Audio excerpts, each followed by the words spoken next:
अस्सलाम वालेकुम, मेरा नाम ज़ोया फ़ातिमा है और मैं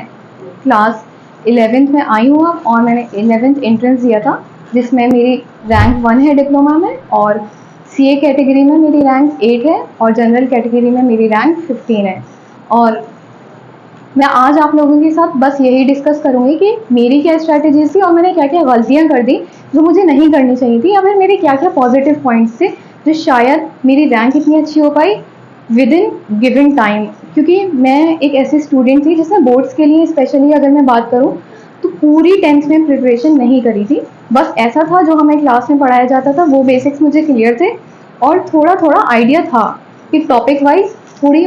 इतना था कि अगर मुझे कोई टॉपिक दिया जाए तो मैं उसके ऊपर एक पैराग्राफ लिख सकती हूँ। ये जनरल आइडिया उस टॉपिक का था। तो जैसे हमारे बोर्ड्स स्टार्ट होते हैं अराउंड फ़रवरी के लास्ट में, तो आप फ़रवरी के मिड से मैंने स्टार्ट किया था कि अब नहीं, मुझे बोर्ड्स के लिए पूरा ओरिएंटेड तरीके से पढ़ना है। और पहला एग्ज़ाम मेरा एसएसटी का था। उसमें यही था कि मैं जो भी बुक में लिखा था वो मैंने पूरा थॉरो किया, रिवीजन किया और टॉपिक वाइज बेसिकली एक शॉर्ट नोट्स जिसको आप कहते हैं वो मैंने प्रिपेयर कर लिया था कि इस टॉपिक में अगर क्वेश्चन आता है तो मैक्सिमम 5 मार्क्स से क्वेश्चन आ सकता है, तो इसमें कितनी थ्योरी रिक्वायर्ड है जो मुझे पढ़नी है, एक्स्ट्रा नहीं पढ़ना है क्योंकि मेरे पास टाइम उतना है सिर्फ, और मैं अगर इसको कम पढ़ूंगी तो शायद मैं पूरे मार्क्स भी नहीं ला पाऊंगी। और ये तो एसएसटी का हो गया। जैसे आप साइंस में आते हैं, साइंस में भी सिमिलर चीज़ ही रहती है, बस उसमें आपको डायग्राम्स भी वहाँ पर आ जाते हैं, तो आपको डायग्राम्स देखने होते हैं। केमिस्ट्री की मैं बात करूँ स्पेशली, वहाँ पर रिएक्शंस होती है जो कि अक्सर पूछी जाती हैं, और इवन तो उसमें से वन वर्ड क्वेश्चंस भी बन जाते हैं जो काफ़ी ज़्यादा हेल्पफुल रहता है। अगर आप रिएक्शंस को देख लेंगे और वही रिएक्शंस एग्जैक्टली आपकी बिल्कुल सेम 11th एंट्रेंस की पेपर में बिल्कुल सेम आपको दिख जाएंगी कि वो वहाँ पर आती हैं। और बायोलॉजी की अगर मैं बात करूँ तो बायोलॉजी में जो एनसीईआरटी में दे रखा है दैट इज़ गुड, और अगर आप चाहें तो आप रेफ्रेशर जो बुक आती है एस चांद वगैरह वो आप रेफ़र कर सकते हैं, लेकिन मैंने रेफ़र नहीं की थी क्योंकि बायोलॉजी में मैं यहीं की स्टूडेंट हूँ, तो यहाँ पर जो टीचर्स ने पढ़ाया था वो काफ़ी ज़्यादा कंसाइज था और बिल्कुल टू द पॉइंट था। क्योंकि अगर हम पूरी रिफ्रेशर को पढ़ने के लिए बैठ जाएंगे तो आई डोंट थिंक कि कोई 9th और 10th में पूरी मिलाकर भी वो पूरी वो पढ़ पाएगा अच्छे से, और डेफिनेटली याद भी नहीं रहने वाला है। तो और फिर आते हैं हम मैथ्स वाले एग्ज़ाम पर। तो मैथ्स वाला जो एग्ज़ाम था वो काफ़ी ज़्यादा प्रैक्टिस बेस्ड होता है आपका। अगर आप एक अभी 10th में आए हैं तो आप ऐसा कर सकते हैं कि एक अपना शेड्यूल बना लें कि मुझे by the end of first month ये चैप्टर्स करने हैं, सेकेंड मंथ ये चैप्टर्स करने हैं, तो आपका पहले बोर्ड से पहले ही पूरा ओवरऑल मैथ्स आपका ख़त्म हो जाएगा, जो आपको बहुत ज़्यादा रिलीफ देगा। और शायद जब आप दोबारा प्रैक्टिस करेंगे तब आप अच्छा परफॉर्म कर पाएंगे मैथ में, क्योंकि मैथ में ऐसा नहीं है कि आपने एक बार क्वेश्चन देखा या उसको याद कर लिया, बार बार आपको रिपीटेड रिवीजन की ज़रूरत होती है। और बोर्ड से पहले ये पॉसिबल नहीं है कि आप पूरी बुक के क्वेश्चंस को दोबारा से अटेम्प्ट करें, तो आप सिलेक्ट कर लीजिएगा कुछ क्वेश्चंस को जो आपको लगता है कि ये टफ है, जब 10 दिन बचे होंगे मेरे बोर्ड में या एंट्रेंस में तो ये वाले क्वेश्चंस हैं जो मुझे करने हैं। इसका ये हो गया। और बाकी जो आपके लैंग्वेज वाले सब्जेक्ट्स आते हैं तो उसमें काफ़ी आसान रहता है, और बस यही होता है कि जो चैप्टर है ना आप उसकी समरी को अच्छे से पढ़ करके जाइएगा कि, और आपको जितने इंग्लिश की अगर मैं बात करूँ, जैसे एक स्टोरी दी है तो उसमें जितने कैरेक्टर्स हैं उनके बारे में आपको एक ब्रीफ आइडिया होना चाहिए और पूरा प्लॉट आपको पता होना चाहिए, और राइटर्स के नाम आप ध्यान से देख कर जाइएगा स्पेशली पोएम्स में। और बस यही रहता है इंग्लिश में। और अगर आप हिंदी या उर्दू की बात करें तो उसमें राइटर्स के बारे में भी आप देख करके जाइएगा, जैसे कि वो कहाँ पर पैदा होते हैं या उनकी बाकी चीज़ें रिलेटेड, या उनके इम्पॉर्टेंट कुछ जर्नल्स होते हैं, या अगर जो लोग अलीगढ़ से एसोसिएटेड हैं उनके थ्रू जो भी रिलेटेड क्वेश्चंस होते हैं वो आ जाते हैं राइटर्स से रिलेटेड। और अब बचा हमारा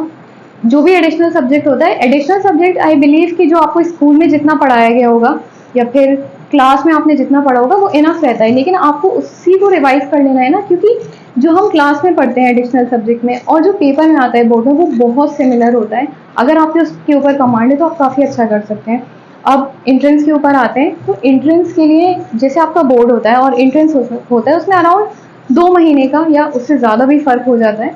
ये गैप होता है, आई बिलीव ये बहुत ज़्यादा होता है कि आप अच्छे से अपनी एंट्रेंस प्रिपरेशन कर सकते हैं। तो उसमें सबसे पहले मैं ये बताऊंगी कि आप कैसे कर सकते हैं। तो उसके लिए यही है कि जो आपने बोर्ड्स की तैयारी करी होगी तो आपकी मैथ साइंस तो डेफिनेटली हो ही जाएगी, और एक एडिशनल पार्ट जो होता है GK Indo Islamic Indo Islamic तो अब खैर उतना नहीं है, छोटा सा पार्ट है। जीके काफ़ी वास्ट हो जाती है, और इंग्लिश में आपके कुछ सिलेक्टेड टॉपिक्स थे जो आने थे सिलेबस में, तो ये वाले टॉपिक्स मैंने बाद के लिए छोड़ रखे थे। इंग्लिश में मेरा डिसेंट था, इंग्लिश मैंने नहीं पढ़ी थी पहले से, वो लास्ट के लिए छोड़ दिया था क्योंकि जीके का इतना वास्ट सिलेबस मैं नहीं कवर कर सकती थी। अगर मैं 2 महीने पढ़ने बैठ जाती तो शायद मेरे से एक क्वेश्चन भी नहीं हो पाता और वो टाइम भी वेस्ट जाता, तो इसीलिए मैंने उसको नहीं करा। और सबसे पहले मैंने अपना मैथ और साइंस कर लिया क्योंकि वो 80 मार्क्स का है, और डेफिनेटली 20 मार्क्स से ज़्यादा आपके प्रायर है 80 मार्क्स, और उसमें आसानी से आपको पता है कि सिलेबस यही है और यहीं से क्वेश्चन आने, तो आप अच्छे से उसमें स्कोर कर सकते हैं। तो अगर मैं मैथ्स की बात करूँ तो सबसे पहले डेफिनेटली जब आप कोचिंग ज्वाइन करते हैं ना, तो आपका आधा काम यही हो जाता है, बल्कि मोर देन 50% काम यही हो जाता है, क्योंकि यहाँ पे अब आप आएंगे तो मैथ्स में आपको चैप्टर वाइज क्वेश्चंस करा दिए। क्योंकि जब आप कोचिंग से जुड़ जाते हैं ना, तो एक ये अच्छा पॉइंट होता है कि आपको ये नहीं सोचना कि मुझे क्या करना है और क्या नहीं करना, बस जो टीचर्स आपको बताते जा रहे हैं अगर आप उन पर ब्लाइंड फेथ करके उनके साथ साथ काम करते जाएंगे तो डेफिनेटली बहुत ही अच्छा रिजल्ट आपका आने वाला है। और इसीलिए मैथ्स में तो मेरा यही था, यहाँ के जो टीचर थे उन्होंने मुझे जितने क्वेश्चंस कराए थे, जितने कंसेप्ट कराए थे, वो मैंने बहुत क्लियर रखे थे। और यहाँ पर जैसे कि आपके टेस्ट जो होते हैं, तो टेस्ट में आपके कुछ क्वेश्चंस रह जाते हैं, वो जाकर के आप टीचर से पूछ सकते हैं। और अगर आपके पास टाइम है तो आप कोई एक्स्ट्रा रेफरेंस बुक ले सकते हैं, लेकिन मैं रिकमेंड नहीं करूँगी क्योंकि मैंने नहीं ली थी RD शर्मा, वो बहुत ज़्यादा वॉल्यूम है उस बुक का और आप उसको नहीं ख़त्म कर पाएंगे, तो आप कोई और दूसरी बुक ले सकते हैं, या तो RS अग्रवाल ले सकते हैं, या मार्केट में और भी अवेलेबल बुक्स हैं जिसमें नंबर ऑफ क्वेश्चंस कम है लेकिन शायद वो बहुत ही क्वालिटी बुक्स हैं। आप कोई ओलंपियाड की बुक ले लीजिए या फिर और भी कोई बुक ले सकते हैं, या आपके ऊपर है पूरा। और अगर मैं साइंस की बात करूँ तो साइंस हमारी 3 पार्ट में हो जाती है। पहला पार्ट है दैट इज़ फिजिक्स, तो फिजिक्स के लिए अब आधा काम तो मेरा कोचिंग ज्वाइन करके ही हो गया था। और उसके बाद फिजिक्स में मैंने क्या किया था, जो नोट्स थे ना कोचिंग के वो बहुत ही ज़्यादा इंपॉर्टेंट थे, मैंने उनको अच्छे से रिवाइज कर लिया था, जितने क्वेश्चंस यहाँ कराए थे वो कर लिए थे। और जो मॉक टेस्ट हमारे हुए थे उसके क्वेश्चंस को बिल्कुल क्लियर रखा था, क्योंकि यहाँ पर जो क्वेश्चन डिज़ाइन होते हैं ना आपके टेस्ट में, वो ऐसा होता है कि आपको कंसेप्ट पूरा रिवाइज हो जाए। टीचर जो पढ़ाते हैं उसके ऊपर, एप्लीकेशन के ऊपर सवाल देते हैं वो आपको, तो अगर आपका कंसेप्ट कहीं वीक है तो आपसे सवाल डेफिनेटली नहीं होने वाला। इसीलिए यही था कि जहाँ भी डाउट आएगा आपको जा करके फ़ॉरेन टीचर से पूछना है। और केमिस्ट्री के लिए मैं कहूँगी पेपर बहुत ज़्यादा NCERT बेस्ड होता है, क्योंकि मैंने खुद ये गलती करी थी कि सिर्फ नोट्स पर रिलाई नहीं करना होता, आपको NCERT के ऊपर आपकी अच्छी कमांड होनी चाहिए, स्पेशली रिएक्शंस, क्योंकि मेरे साथ पेपर में, इसी वाले पेपर में रिएक्शंस गलत हो गई, जहाँ कोई मार्जिन नहीं है, बिल्कुल बुक से एग्जैक्ट सेम रिएक्शंस आती है। और NCERT में जो रिएक्शन दे रखी है ना उसके साथ बहुत सारी चीज़ें दे रखी हैं कि आपका प्रेसिपिटेट कब बनता है, उसका कलर क्या होता है, या कौन सी गैस का इवोल्यूशन होता है, या कौन सा ऑक्सीडाइजिंग एजेंट है, कौन सा रिड्यूसिंग एजेंट है। तो ये आप बहुत ध्यान में रखिएगा क्योंकि यहाँ से पिन पॉइंट क्वेश्चंस आते हैं। और अगर मैं बायोलॉजी की बात करूँ तो बायोलॉजी में सिर्फ NCERT से नहीं होता, क्योंकि बायोलॉजी काफ़ी ज़्यादा डीप वो पूछ लेते हैं, तो इसके लिए रेफरेंस बुक फिर अगेन वही है कि इतनी बड़ी है, आपको यही नहीं पता कि आपको याद क्या रखना है, नहीं याद करना, तो आई वुड से कि टीचर की गाइडेंस में आप ये चीज़ करिएगा, क्योंकि जब आपके साथ टीचर होगा तो आपको पता होगा, वो क्रिस्प चीज़ें देते हैं, ऐसा नहीं है कि आपको पूरी बहुत कोई मोटी बुक दे देते हैं कि आपको ये पूरी पढ़नी है, तो बहुत क्रिस्प रखते हैं उसको और टू द पॉइंट रखते हैं, और एक सिंप्लीफाइड वे में जब आपको टीचर पढ़ाते हैं तो वो चीज़ें ज़्यादा देर तक याद भी रहती हैं। अब ये तो हो गया आपका बिल्कुल सिलेबस वाला पार्ट। सिलेबस के साथ साथ अब आपके टेस्ट होते जाते हैं, तो आप टेस्ट में अपना एनालिसिस ज़रूर कीजिएगा कि कौन कौन से क्वेश्चन मुझसे गलत हुए या मेरा स्कोर थोड़ा थोड़ा बढ़े जाए। एक साथ ऐसा ना हो कि वो पीक कर रहा है, लेकिन ऐसा भी ना हो कि एक में आपने 60 मार्क्स लाए हैं और आप अगले में 90 ला रहे हैं, तो एक सैचुरेशन भी आपको दिखना चाहिए कि इतना फ्लक्चुएशन क्यों हो रहा है। अगर ऐसा हो रहा है तो इसका मतलब आपका कोई टॉपिक वीक है और कोई आपने अच्छे से पढ़ लिया, ओवरऑल आपको सब्जेक्ट की नॉलेज पे उतना कमांड नहीं है जितना होना चाहिए। और फिर मॉक टेस्ट आ जाते हैं, तो मॉक टेस्ट मैं कहूँगी कि बहुत अच्छी चीज़ है, क्योंकि मेरा ऐसा हो सकता है कि मेरे 4 सब्जेक्ट ठीक हैं या 5 सब्जेक्ट ठीक हैं,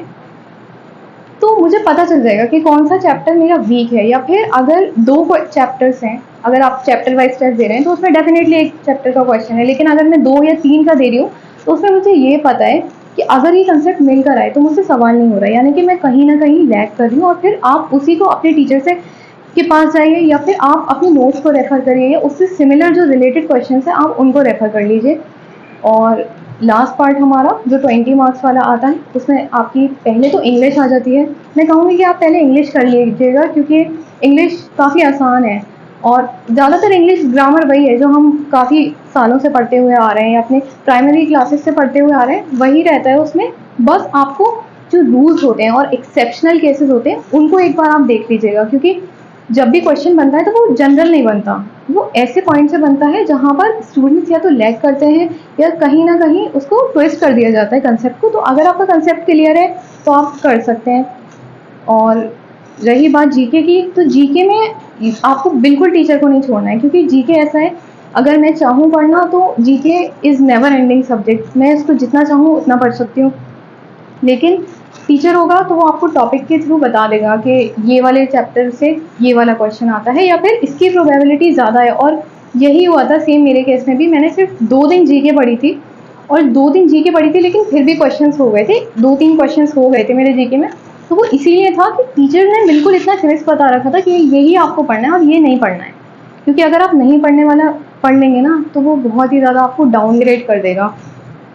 और फिर लास्ट में आपकी बचती है वही इंडो इस्लामिक। तो इंडो इस्लामिक का भी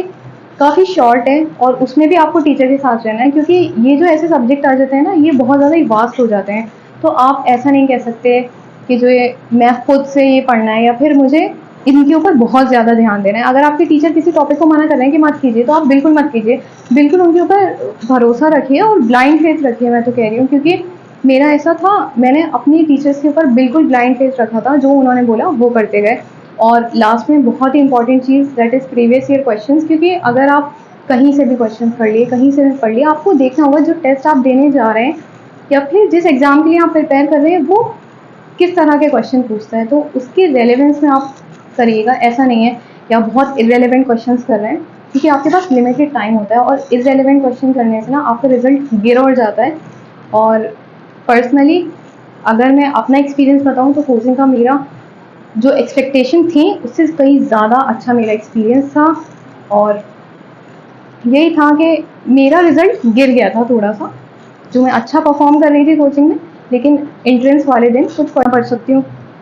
लेकिन टीचर होगा तो वो आपको टॉपिक के थ्रू बता देगा कि ये वाले चैप्टर से ये वाला क्वेश्चन आता है या फिर इसकी प्रोबेबिलिटी ज़्यादा है। और यही हुआ था सेम मेरे केस में भी। मैंने सिर्फ 2 दिन जीके पढ़ी थी और 2 दिन जीके पढ़ी थी, लेकिन फिर भी क्वेश्चंस हो गए थे, 2-3 क्वेश्चंस हो गए थे मेरे जीके में। तो वो इसीलिए था कि टीचर ने बिल्कुल इतना फिक्स बता रखा था कि यही आपको पढ़ना है और ये नहीं पढ़ना है, क्योंकि अगर आप नहीं पढ़ने वाला पढ़ लेंगे ना तो वो बहुत ही ज़्यादा आपको डाउनग्रेड कर देगा। और फिर लास्ट में आपकी बचती है वही इंडो इस्लामिक। तो इंडो इस्लामिक का भी काफ़ी शॉर्ट है और उसमें भी आपको टीचर के साथ रहना है, क्योंकि ये जो ऐसे सब्जेक्ट आ जाते हैं ना ये बहुत ज़्यादा ही वास्ट हो जाते हैं। तो आप ऐसा नहीं कह सकते कि जो ये मैं खुद से ये पढ़ना है या फिर मुझे इनके ऊपर बहुत ज़्यादा ध्यान देना है। अगर आपके टीचर किसी टॉपिक को मना कर रहे हैं कि मत कीजिए तो आप बिल्कुल मत कीजिए, बिल्कुल उनके ऊपर भरोसा रखिए और ब्लाइंड फेथ रखिए। मैं तो कह रही हूँ, क्योंकि मेरा ऐसा था, मैंने अपनी टीचर्स के ऊपर बिल्कुल ब्लाइंड फेथ रखा था, जो उन्होंने बोला वो करते गए। और लास्ट में बहुत ही इंपॉर्टेंट चीज़ that is previous year questions, क्योंकि अगर आप कहीं से भी क्वेश्चन पढ़ लिए, कहीं से भी पढ़ लिए, आपको देखना होगा जो टेस्ट आप देने जा रहे हैं या फिर जिस एग्ज़ाम के लिए आप प्रिपेयर कर रहे हैं वो किस तरह के क्वेश्चन पूछता है, तो उसके रेलेवेंस में आप करिएगा। ऐसा नहीं है कि आप बहुत इररेलेवेंट क्वेश्चंस कर रहे हैं, क्योंकि आपके पास लिमिटेड टाइम होता है और इररेलेवेंट क्वेश्चन करने से ना आपका रिजल्ट गिर और जाता है। और पर्सनली अगर मैं अपना एक्सपीरियंस बताऊं तो कोचिंग का मेरा जो एक्सपेक्टेशन थी उससे कहीं ज़्यादा अच्छा मेरा एक्सपीरियंस था। और यही था कि मेरा रिज़ल्ट गिर गया था थोड़ा सा,